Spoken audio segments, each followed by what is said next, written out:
హలన్ని విశేషం అమెరికాలో ఐటీ అయిపోయింది, సాఫ్ట్వేర్ ఉద్యోగాలు ఇక ఉండవు, అందరూ అమెరికా నుంచి ఇండియాకు వచ్చేస్తున్నారు. ఇవి రీసెంట్గా వరకు మనం విన్నటువంటి న్యూస్.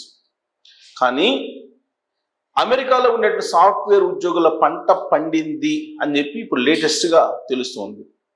అది కూడా ఎన్విడియా రూపంలో. ఎన్విడియా భారీగా శాలరీస్ ఇచ్చి అనేక మందిని రిక్రూట్ చేసుకుంది. అక్కడ పైగా మన వాళ్ళకి ప్రాధాన్యత ఇస్తుంది ఎన్విడియా అనేటువంటిది లేటెస్ట్గా వినిపిస్తున్నటువంటి న్యూస్. ఇది వింటే కనుక డెఫినెట్గా మన వాళ్ళు టాలెంట్ ఉన్నటువంటి వాళ్ళకు ఉద్యోగాలు అమెరికాలో ఖచ్చితంగా ఉంటాయి అనేటువంటి అభిప్రాయం కలుగుతుంది. దానికి కారణం ఏంటంటే ఎన్విడియా అనేది సెమీకండక్టర్స్, చిప్స్ డిజైన్ ఇవన్నీ కూడా చేస్తూ ఉంటుంది. దాంట్లో జాబ్ రావటం అనేది చాలా గర్వంగా ఫీల్ అవుతుంటారు. అమెరికాలో ఉన్న టాప్ 5 కంపెనీల్లో ఎన్విడియా ఒకటి. దాంట్లో ఇప్పుడు భారీగా ఆఫర్స్ ఇచ్చి భారీ శాలరీస్ తోటి రిక్రూట్మెంట్ పెద్ద సంఖ్యలో చేసుకుంటున్నారు అనేది ఒక గుడ్ న్యూస్. గత ఏడాది కంటే ఈ ఏడాది దాదాపుగా 30% అధికంగా రిక్రూట్మెంట్ జరిగింది అక్కడ, ఇప్పుడు కూడా జరుగుతుంది అనేది. పైగా ఇండియన్స్కి మంచి డిమాండ్ ఉంది ఆ కంపెనీలో అనేది. ఆ కంపెనీ రిక్రూట్మెంట్స్ కనుక చూస్తే మిగతా కంపెనీలు కూడా అదే బాట పట్టే అవకాశం ఉంది త్వరలో. కాబట్టి అమెరికాలో ఉండేటువంటి వాళ్ళకి జాబ్స్ కొరత లేదు అనేటువంటి ఒక స్థిమితమైనటువంటి న్యూస్ ఇప్పుడు వినిపిస్తుంది మన వాళ్ళకి. కారణం ఏంటంటే రీసెంట్ వరకు కూడా అమెరికా ఇమ్మిగ్రేషన్ యాక్ట్స్ చాలా మార్చుకుంటూ వచ్చారు. దాంట్లో ప్రధానమైనది 60 రోజుల్లో జాబ్ కనుక మీరు కనుక సంపాదించలేకపోతే మీకు H1B వీసా ఉన్నప్పటికి కూడా దేశం విడిచి వెళ్ళిపోవాలి అనేది నిబంధన. ఇప్పుడు అమెరికాలో ఉద్యోగం పోతే మళ్ళీ జాబు వస్తుందా రాదా అనేటువంటి సందేహం ఉంది. కాబట్టి జాబు వచ్చేదానికి అవకాశం లేదు. కాబట్టి తట్టాబొట్టా సర్దుకొని అమెరికా నుంచి ఇండియా వచ్చేసేయాలి అనేటువంటి భావన చాలా మందిలో ఉండేది రీసెంట్ వరకు కూడా. దానికి కారణం ఏంటంటే ఒరాకిల్ తీసేసింది, మైక్రోసాఫ్ట్ అనేక మందిని తీసేసింది, అనేక కంపెనీలు మల్టీనేషనల్ కంపెనీలు, యాపిల్ తీసేసింది, అమెజాన్ తీసేసింది, జాబ్స్ని తీసేస్తూ కోత పెడుతూ వచ్చారు. ఈ ఏడాది అంటే 2026 జనవరి నుంచి ఈ జూన్ వరకు 1,40,000 మందిని జాబ్స్ నుంచి తీసేసింది అమెరికాలో ఉండే కంపెనీలు. 1,40,000 పైగానే తీసేసింది. దీంతో ఒక్కసారిగా అక్కడ ఉండేటువంటి యువత, మన వాళ్ళు అక్కడికి వెళ్ళి జాబ్ చేస్తున్నటువంటి వాళ్ళు హైరాణ పడిపోయారు, ఆందోళన చెందారు. ఏ క్షణంలో జాబ్ పోతుందో, ఏ క్షణంలో మెయిల్ వస్తుందో అనేటువంటి ఉద్దేశంతో రీసెంట్గా కూడా ఎర్లీ మార్నింగ్ మెయిల్స్ పంపించి తీసేసినటువంటి కంపెనీలు కూడా ఉన్నాయి. ఒరాకిల్ కంపెనీ, అమెజాన్ అలానే చేసింది. సో జాబ్ గ్యారంటీ లేనటువంటి సందర్భంలో అమెరికాలో ఉండడం అనేది చాలా టఫ్. అమెరికాలో ఉండలేరు. పైగా 60 రోజుల తర్వాత ఉంటే కనుక అది ఇల్లీగల్గా ఉన్నట్టు అవుతుంది. కాబట్టి దేశం విడిచి వెళ్ళిపోండి అని చెప్పి అమెరికా చెప్పింది. గ్రీన్ కార్డుల విషయంలో కూడా చాలా రిస్ట్రిక్షన్స్ పెట్టింది. ఇప్పటికి కూడా గ్రీన్ కార్డుల విషయంలో పెట్టిన రిస్ట్రిక్షన్స్ మీద అనేక సందేహాలు ఉన్నాయి. అమెరికా ప్రభుత్వం ట్రంప్ అధ్యక్షుడు అయిన తర్వాత పెడుతున్నటువంటి ఇబ్బందులు అనేకం ఉన్నాయి. అక్కడ పుట్టినటువంటి వాళ్ళకి బర్త్ రైట్ అనేది కూడా తీసేయాలనేటువంటిది ఎగ్జిక్యూటివ్ ఆర్డర్ ఉంది. జన్మతః పౌరసత్వం ఇలాంటివన్నీ ఉన్నాయి. పైగా గ్రీన్ కార్డు, రీసెంట్గా గ్రీన్ కార్డు సంబంధించి భార్య భర్త వాళ్ళ పిల్లలు మైనర్లు అయితే తప్ప ఎవరు స్పాన్సర్ చేయడానికి లేదు ఎవరికి అనేటువంటి ఒక రిస్ట్రిక్షన్స్ పెట్టారు.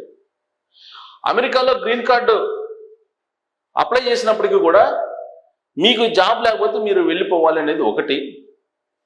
రెండు ఏంటంటే గ్రీన్ కార్డుకు సంబంధించిన ఇంటర్వ్యూలు స్వదేశంలోనే ఫేస్ చేయాలి. అక్కడ క్లియరెన్స్ వచ్చిన తర్వాతనే తిరిగి అమెరికాకి రావాలనేటువంటి కండిషన్స్ కూడా పెట్టారు. దాని మీద ఇప్పటికీ అమెరికా ప్రభుత్వం స్పష్టతను ఇవ్వట్లేదు. అక్కడ ఉన్నటువంటి ఇమ్మిగ్రేషన్ పాలసీ, ఇమ్మిగ్రేషన్ అధికారులు ఒకటి చెప్తూ ఉంటే హోమ్లాండ్ సెక్యూరిటీ మరొకటి చెప్తూ ఉన్నారు. దీంతో తికమక పడుతూ ఉన్నారు. కొంత ఊరట కల్పిస్తున్నారు, మళ్ళీ కొంత ఆందోళన కలిగించేలా స్టేట్మెంట్లు ఇస్తున్నారు అక్కడ ఉండేటువంటి ప్రభుత్వ అధినేతలు. ఇప్పుడు తాజాగా ఎన్విడియా ఇచ్చినటువంటి బూస్టప్ ఏదైతే ఉందో ఇది కొంత ఎన్ఆర్ఐలకు ఉపశమనం కలిగించేటువంటి న్యూస్. గత ఏడాది దాదాపు 1000 మందిని తీసుకుంటే ఈ ఏడాది ఇప్పటి వరకు 1100 మందిని రిక్రూట్ చేసుకుంది ఎంప్లాయీస్ని ఎన్విడియా. అది కూడా మన వాళ్ళని ఎక్కువగా చేసుకుందని చెప్పి ఇప్పుడు వస్తున్నటువంటి న్యూస్, ఆశాజనకమైనటువంటి న్యూస్. దానికి కారణం ఏంటంటే ప్రపంచవ్యాప్తంగా చిప్ డిజైనింగ్, సెమీ కండక్టర్స్కి డిమాండ్ ఉంది. తైవాన్ లాంటిది ముందుంది దీంట్లో. కానీ ఇప్పుడు అమెరికా చైనాని మించి సెమీ కండక్టర్స్లో కానీ లేదా చిప్ డిజైనింగ్ కానీ ముందుండాలి అనే ఆలోచన చేస్తుంది. చైనా, తైవాన్ ఈ 2 విభాగాల్లో బాగా హై హ్యాండెడ్గా ఉన్నాయి. దాన్ని అధిగమించాలనేటువంటి ఉద్దేశంతో అమెరికా ఇప్పుడు చిప్ డిజైనింగ్ అలాగే సెమీ కండక్టర్స్ని ప్రోత్సహిస్తోంది. అందులో భాగంగా టాప్ 5లో ఉన్నటువంటి ఎన్విడియా, టాప్ 3లోనే, టాప్ 5 కూడా, టాప్ 3లో ఉన్నటువంటి ఎన్విడియా అమెరికా బేస్డ్ కంపెనీ ఇప్పుడు భారీ ఎత్తున రిక్రూట్ చేసుకుంటుంది అనేది ఒక గుడ్ న్యూస్. అయితే మైక్రోసాఫ్ట్ ఇటీవల కాలంలో దాదాపు 8000 నుంచి 10,000 మందిని తీసేసింది. అంతకుముందు కూడా 10,000 మందిని తీసేసింది. అలాంటి మైక్రోసాఫ్ట్ కంపెనీ ఎందుకు తీసేస్తున్నారని అడిగితే ఏం చెప్పింది?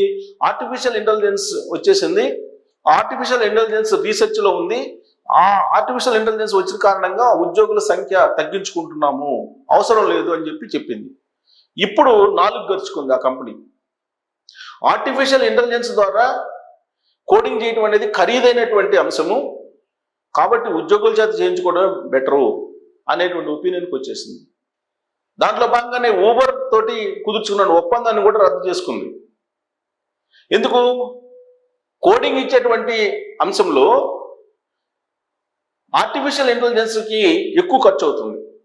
అంటే వచ్చేటువంటి బెనిఫిట్ కంటే కూడా ఖర్చు ఎక్కువ అవుతుంది. దాంతో అసలు ఆర్టిఫిషియల్ ఇంటెలిజెన్స్ని తగ్గించేటువంటి కార్యక్రమాన్ని మైక్రోసాఫ్ట్ చేపట్టింది. ఉద్యోగుల రిక్రూట్మెంట్ మళ్ళీ చేసుకుంటుంది అనేది మైక్రోసాఫ్ట్ నుంచి వస్తున్నటువంటి న్యూస్. అంటే మానవ రహితంగా ఆర్టిఫిషియల్ ఇంటెలిజెన్స్ ఉపయోగపడదు అనేది తేల్చేసింది మైక్రోసాఫ్ట్. ఎందుకంటే మైక్రోసాఫ్ట్ అనేది సాఫ్ట్వేర్ రంగంలో టాప్ మోస్ట్ దిగ్గజం. ఆ కంపెనీయే భారీ ఎత్తున పెట్టుబడులు పెట్టి అర్ధాంతరంగా తప్పుకుంది. దానివల్ల మునిగిపోతాము ఆర్టిఫిషియల్ ఇంటెలిజెన్స్ నమ్ముకుంటే అనేటువంటి ఉద్దేశంతో మైక్రోసాఫ్ట్ వెనక్కి తగ్గింది. అనేక టూల్స్ మీద రీసెర్చ్ని ఆపేసింది అర్ధాంతరంగా. అందుకంటే ముందుకెళ్తే నష్టం వస్తుంది అనేటువంటి ఉద్దేశంతో, మునిగిపోతాం అనేటువంటి ఉద్దేశంతో. కాబట్టి ఇది ఒక పెద్ద గుడ్ న్యూస్. అంటే ఆర్టిఫిషియల్ ఇంటెలిజెన్స్ రాబోయేటువంటి రోజుల్లో మానవ రహితంగా పనిచేయించుకోవచ్చు ఆర్టిఫిషియల్ ఇంటెలిజెన్స్ టూల్స్ ద్వారా.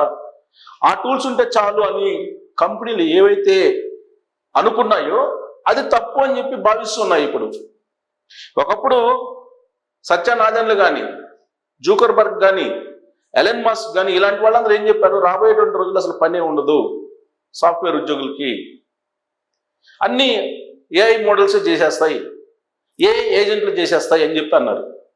అలాంటి వాళ్ళు ఇప్పుడు 4 గరుచుకొని వెనక్కి స్టెప్ వేస్తూ ఉన్నారు.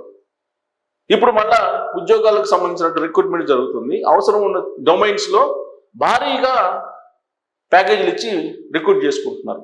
దాంట్లో భాగంగానే ఎన్విడియా భారీ ప్యాకేజీలను ఆఫర్ చేసి గత ఏడాది కంటే ఎక్కువ సంఖ్యలో ఉద్యోగుల్ని నియమించుకున్నారనేది అమెరికా నుంచి అందుతున్నటువంటి న్యూస్.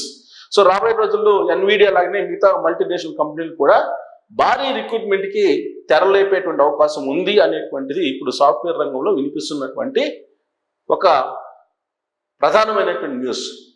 మరి దీంట్లో ఎంత నిజం ఉంది? నిజంగానే ఎన్విడియా లాగా భారీ రిక్రూట్మెంట్స్ మిగతా సంస్థలు కూడా చేసుకుంటాయా? అలాంటి పరిస్థితి ఉందా అనే దాని మీద మీరు కామెంట్ చేయొచ్చు. Thank you.